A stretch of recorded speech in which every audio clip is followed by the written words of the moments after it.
إن كان تجني برتمها بدوين تباسيفيكا halka uu taagan yahay markabka diyaaradaha militariga qaada ee ugu weyn adduunka. Ma jiro mid ka weyn kan. Aqliguna ma rumaysan karo adeegyada ciidan ee sagxadan dhex yaal. USS Gerald R. Ford ayaa lagu magacaabaa markabkan. Waxaana dhismihiisu qaatay 8 sanadood iyo sanado kale oo tijaabo ah ka hor inta uusan ka qayb qaadan howlgallada ciidan ee Mareykanka. Waxaa loogu magac daray madaxweynihii 38aad ee Mareykanka Gerald R. Ford ka oo isagu bilaabay markabkan diyaaradaha dagaalku ka duulaan.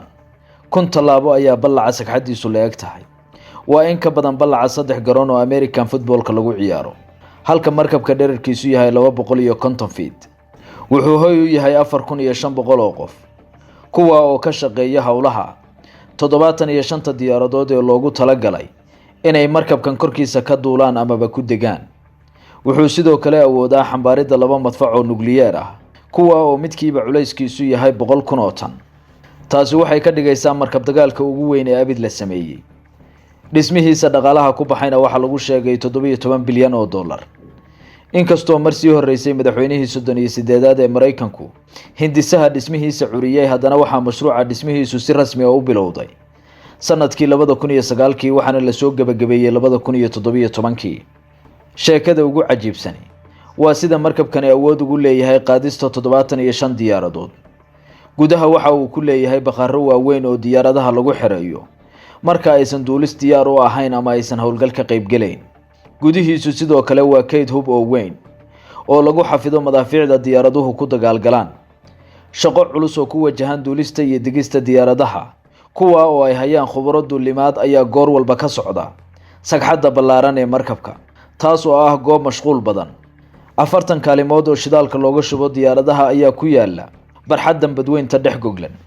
Dhinacyada markabka waxaa ku teedsan dhuumo madaafiiceed loogu talagalay in laga difaaco markabka haddii uu weerar wajaho. Madaafiicda ridada dheer ee diyaaradaha iyo aaladaha ka hortaga madaafiicda ayuu leeyahay markabkani, kuwa oo loogu talagalay inuu isku badbaadiyo.